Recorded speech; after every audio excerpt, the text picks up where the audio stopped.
Bawal na ang larong Dota sa mga computer shops sa isang barangay sa Dasmariñas, Cavite. Pero may ilang nagkibit-balikat lang. Makibarangay saksi tayo kay Claire Delfin.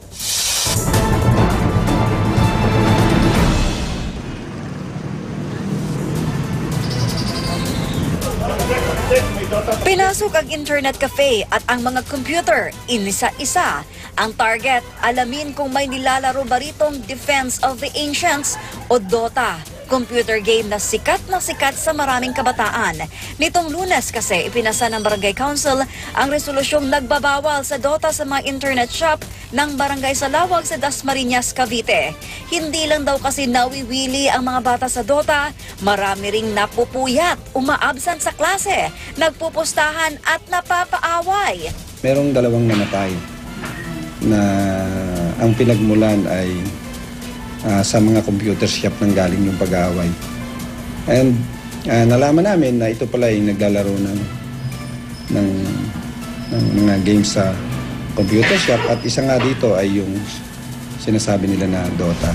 Kaya sa Barangay Salawag, sa bahay na lang pwedeng laruin ang Dota at kung may patnubay ng mga magulang. Para sa akin po, hindi naman po nakakasama yung pagdodota.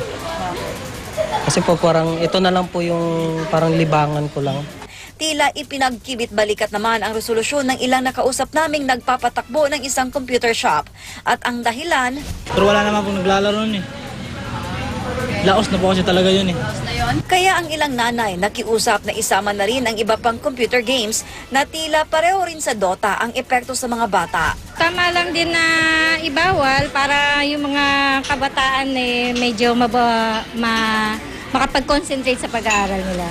Diba? Kasi minsan yung iba, ang baon nila, itatabi lang nila, iipon nila para lang pandota nila. 30% sa 100,000 populasyon dito sa Barangay Salawag ay mga kabataan. Ayon sa mga opisyal ng barangay, obligasyon nila na matutukan at maproteksyonan ang kapakanan ng mga kabataan. Kaya naman, puspusan din daw ang pagsasagawa nila ng iba't ibang aktibidad tulad ng sports upang tuluyang mailayo ang mga kabataan sa mga libangang magdudulot sa kanila ng kapahamakan. Ako si Claire Delfin, ang inyong saksi.